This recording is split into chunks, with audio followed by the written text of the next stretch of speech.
ฟ้าก่อมาว่าเมื่อแกมาว่าเมื่อเขียนอำยับตาบเอาคือเลียวกันคืนยิ้มเอาวันเมืองซื้อคือดูเก่ามังเผาหุบให้เนอพีงอะไรน่าเลือฝีพาย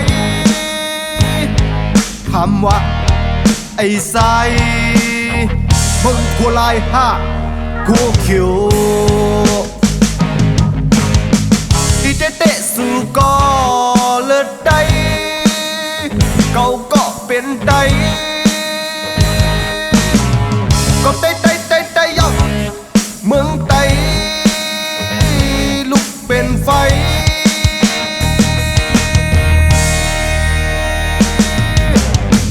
ป่องเซอพ่อแม่พี่น้องคนเมือง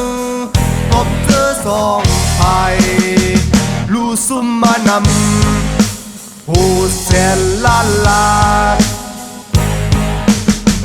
ดีอ่อนกันขึ้นปากเข็นเลิงให้คือเฮาขึ้นใหญ่มันสูง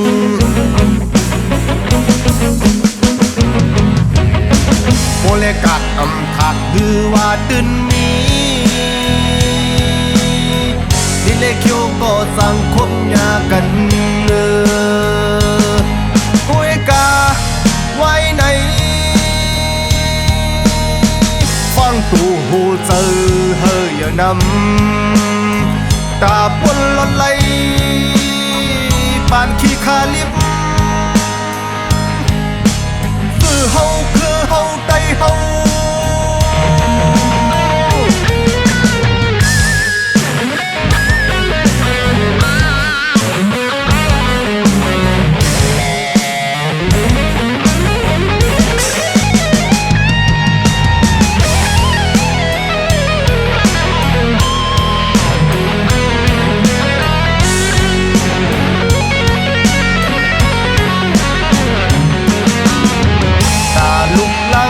ดินนอนแล่นล่าลื่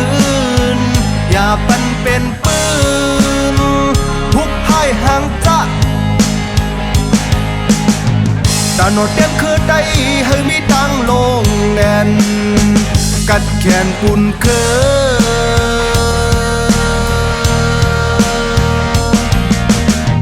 ขาเปิดมุมมอ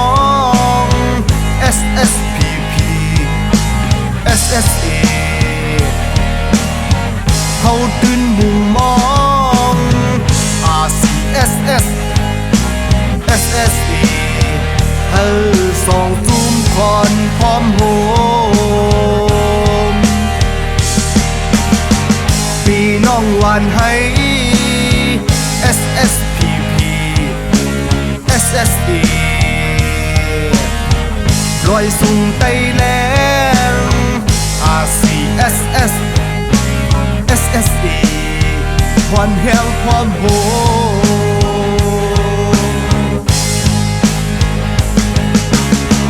สังฆาเจ้าอ่อนโหพ่อแม่ก้นเมืองลูกตื่นสานคาดลา